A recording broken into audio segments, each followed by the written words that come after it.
Hola, ¿qué tal? Aujourd'hui, on se retrouve pour une vidéo un peu spéciale. Ça va être sous forme de vlog, on va dire, parce qu'on va aller au refuge de la Tanière à Chartres. Donc en fait, c'est un refuge pour animaux de ferme et animaux sauvages. Donc par exemple, ils récupèrent les singes de laboratoire. Elle me stresse depuis tout à l'heure. Ils récupèrent les singes de laboratoire. Ils récupèrent les singes de laboratoire, les animaux de cirque, le trafic d'animaux aussi. Par exemple, les particuliers qui achètent des animaux illégalement et qui les gardent chez eux alors qu'ils n'ont pas le droit. Il y avait quoi aussi? Il y en a qui ont retrouvé dans une poubelle, non? Ah oui, il y en a qui retrouvent dans des décharges voilà, aussi. dans des décharges. Donc il y a vraiment de tout, hein. Il y a autant des animaux de ferme que des tigres, des lions, des éléphants. Donc c'est vraiment pas un... C'est sous forme de zoo, mais c'est pas un zoo puisque les animaux ils restent pas là-bas en fait. Le but c'est de les replacer et avant de les replacer, ils vérifient Ils sont en bonne santé, il y a des vétérinaires, tout ça. Donc ils les soignent, ils les mettent dans un environnement mieux. Et après, ils les replacent, mais c'est vraiment pas un zoo où ils les gardent et les font se reproduire, hein, surtout pas. Donc, ils sont tous, de toute façon, ils disaient qu'ils étaient tous stérilisés. Voilà, ils sont stérilisés. Sauf les éléphants parce que c'est une espèce protégée, du coup ils doivent justement les faire se reproduire. Voilà, il n'y a plus assez d'éléphants C'était d'Asie ou d'Afrique? D'Asie, c'était ceux d'Asie.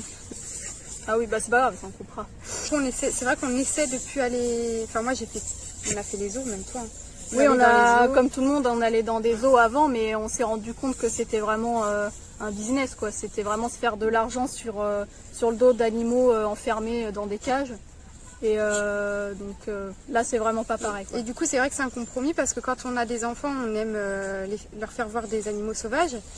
Et là, en fait, on va dans un refuge où il y a des animaux sauvages, mais on peut leur expliquer que c'est pas un zoo, justement. Ils les récupèrent pour les soigner. Voilà. En fait, vous pouvez aller à la tanière tous les 3 mois, ce sera jamais les mêmes animaux. Sauf les gros, ceux qui sont plus difficiles à... les éléphants, ils vont avoir énormément de mal à les replacer. Hein. Voilà. Et à chaque fois, en fait, ils adaptent quand ils récupèrent des animaux. Quand on y va, là, on avait vu, il y a toujours des travaux, en fait. Parce que du coup, à chaque fois qu'ils récupèrent des animaux, ils construisent un habitat adapté à l'animal et ensuite ils le mettent dedans. Donc c'est toujours adapté et fait en fonction de... Ils savent pas à l'avance ce qu'ils vont avoir. Il y a plein de gens qui les appellent, qui leur disent on veut placer tel animal et du coup... Ils agrandissent. Ils agrandissent au fur et à mesure. Voilà. Et donc Patrick Viola, le gérant du refuge, avec sa femme, ils ont mis toutes leurs économies dedans. Donc vraiment, ils sont consacrés à ça et maintenant, c'est le but de leur vie, c'est de secourir le plus d'animaux possible, quoi. Et maintenant, ils réussissent quand même à continuer à vivre grâce aux dons. Voilà, aux dons, aux ventes de places. Si vous pouvez pas y aller, par exemple, vous pouvez faire un don sur le site. Voilà, et ça les aidera beaucoup. Même 2 €, on se dit c'est rien, mais si 100 000 personnes mettent 2 €, ça fait 200 000 €, quoi. Donc il n'y a pas de petits dons. Voilà. Donc on vous emmène avec nous. Vous êtes prêts? Direction Chartres. C'est parti. Donc là on est arrivé du coup à la tanière, le zoo refuge, et on a monsieur Patrick Viola qui est le gérant et le créateur de ce refuge qui a accepté de nous faire une interview où il va nous expliquer pourquoi il a créé ce refuge et comment. Et du coup, on va avoir la chance avec ma sœur d'aller dans la maison des éléphants où personne ne va jamais. Voilà. Vous nous suivez? Oui, ou quand il fait pas beau dehors. C'est un truc hyper solide parce que nous on a que les éléphants mâles. Les éléphants mâles c'est très costaud. D'accord. Là c'est des bébés qu'on a. Ah oui, là c'est des bébés. Ils vont doubler de taille et de poids. D'accord. Ah oui. Ok. Les soins, vous les rentrez? Tous les soirs, ils rentrent, ils ont ce qu'on appelle une séance de medical training, tous les matins et tous les soirs.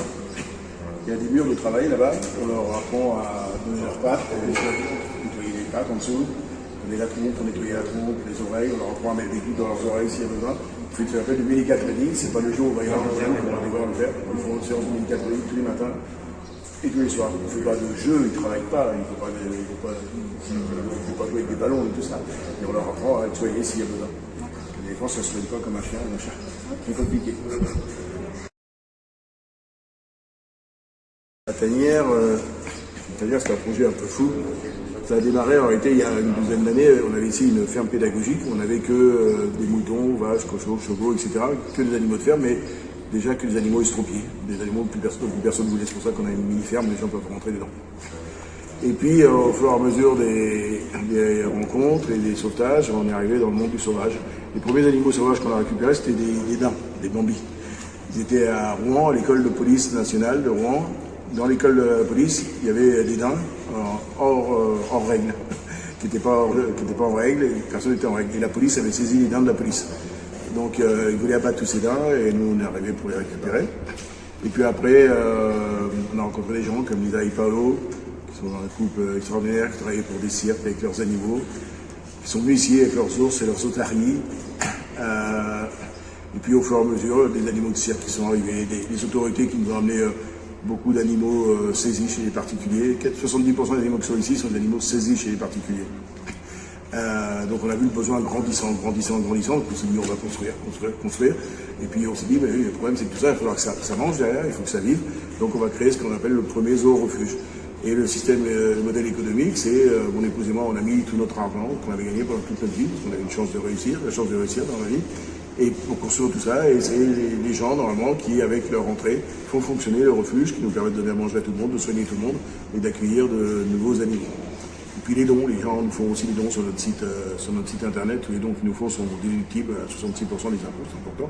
C'est-à-dire quelqu'un qui nous donne 30 euros, ça lui coûte plus 10 euros. Donc, voilà. Et ainsi de suite. On a des dons, des petits, des gros. Un des plus jolis dons, les deux plus jolis dons que j'ai eus, il y en a un, c'était il y a 2 jours, une petite fille qui est comme ça, il manquait beaucoup de dents devant, comme les enfants. Elle m'a amené les 2,30 € que la petite souris avait donné. Et il y a quelques mois, j'avais un petit garçon comme ça, de 5 ans, qui avait traversé la cour, là-bas je m'en souviens, je le vois arriver avec son billet de 5 € qui avait donné la petite souris aussi. Alors bien sûr, il y a aussi les gros dons, mais ceux-là sont extraordinaires. Ceux-là sont extraordinaires. On a une petite fille qui vient souvent, qui s'appelle Lisa, qui pour son dernier anniversaire, a demandé à toutes ses copines de lui donner des cadeaux, de lui donner de l'argent, et elle nous a amené de l'argent. Voilà. On a plein de belles histoires comme ça à la tanière. À la tanière, c'est pas triste, c'est triste pour les animaux, quand ils arrivent, mais on pense toujours au jour d'après. Le jour d'après, c'est toujours merveilleux pour les animaux. Donc on nous appelle aujourd'hui 4-5 fois par jour pour des animaux. Heureusement, dans 90% des cas, il n'y a pas besoin de nous. On aide les gens à placer leurs animaux à droite, à gauche, etc. Mais nous, on prend quand il n'y a pas d'autre solution, les plus désespérés. Les animaux qui ont le plus besoin de nous que plus personne ne veut. Voilà. Alors, ils sont pas tous, c'est pas tous des gros tigres blancs extraordinaires, mais ils ont par contre les plus beaux enclos du monde, aussi beaux que les super tigres ou les super lions. Parce que pour nous, qu'ils aient une crinière, que vous n'en ayez pas, ils valent la même chose. On accorde autant d'importance aux gros animaux qu'aux petits animaux. Ça va de la tortue de 20 grammes chez nous à l'éléphant de 3 tonnes, qui fera peut-être 5 ou 6. Il n'y a pas aucun animal. Il n'y a pas un animal qu'on n'est pas censé avoir. Après, il faut construire au fur et à mesure. Quand il arrive des ours, on ne peut pas faire un petit enclos comme ça. Quand il arrive des lions aussi, il faut... voilà. Et puis à la tanière, on soigne. Alors, bien évidemment, des fois, il y a des échecs sur les soins, ça arrive. Parce que s'ils sont trop malades quand ils arrivent. Mais dans 90 ou 12% des cas, on réussit à les sauver. Et la tanière, elle fonctionne, elle va fonctionner parce que vous, tous les gens sur les réseaux sociaux, vous tous qui faites ces petites vidéos et qui les partagez, qui les relayez, vous êtes très importants, vous êtes au cœur du dispositif. La plus belle chose que vous pouvez faire, c'est regarder ces vidéos, les partager et venir nous voir.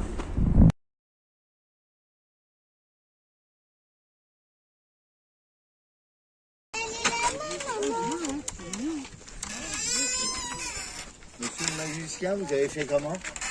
Pousser.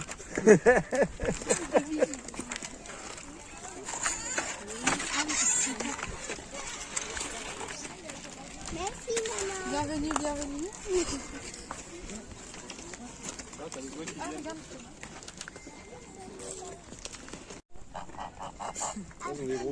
Là, j'ai la vision de les arrêter.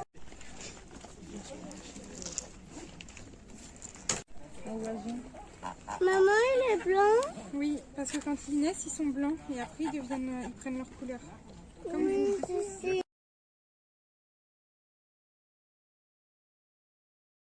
La mâchoire, elle est décrochée.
T'as vu maman, j'ai dit elle est trop contente là.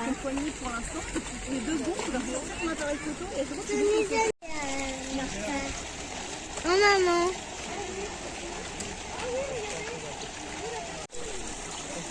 Oui, comme sa nuque.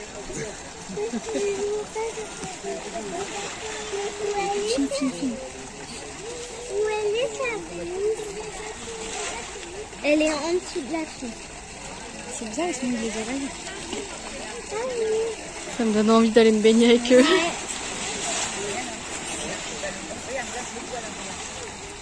C'est celui-là qui a perdu une trompe. Une défense. Oui. S'il Oui. n'avait pas sa trompe. C'est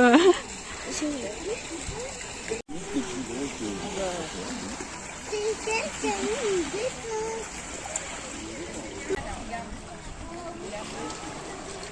C'est dommage qu'ils font pas.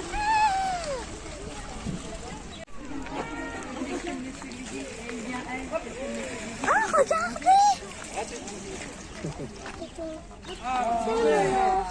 Il n'a pas de truc là. Sauf que derrière nous, on vient de toucher des sacs à muqueuse buccale, des dents et surtout que les températures quotidiennes des éléments.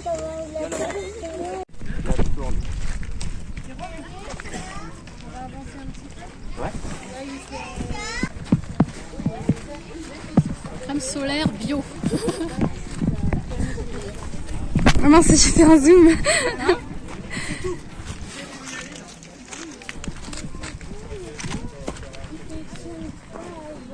On devrait faire ça, nous, à la plage.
On va où là, Charlie? On va voir les sangliers.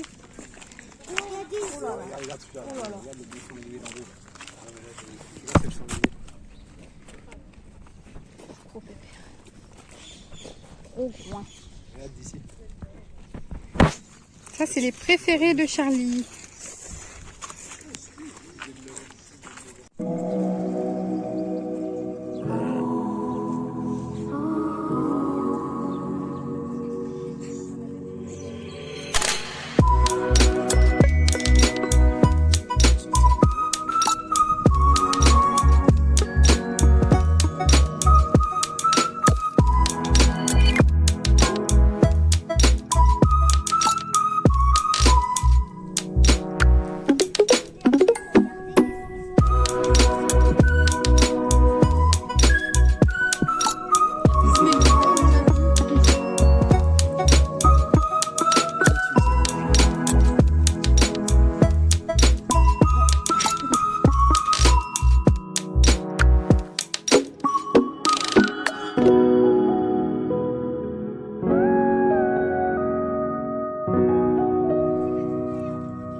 présenter notre premier Rotary qui arrive. Il s'agit du plus jeune de notre groupe, il est âgé de 3 ans, il pèse une petite centaine de kilos. Il arrive avec Kim et Paolo, je pense qu'on peut applaudir bien fort Maximus.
Salut. Cette vidéo a été faite en plusieurs étapes. On vient de rentrer du coup du refuge de la tanière à Chartres et franchement c'était une super expérience. Je vous recommande d'y aller, enfin on vous recommande d'y aller et vous allez découvrir plein d'animaux avec leurs histoires, c'est super intéressant et on espère que ça leur fera un peu de pub quand même et que ça vous a plu et que vous allez y aller surtout. Donc on vous dit à bientôt et adios amigos.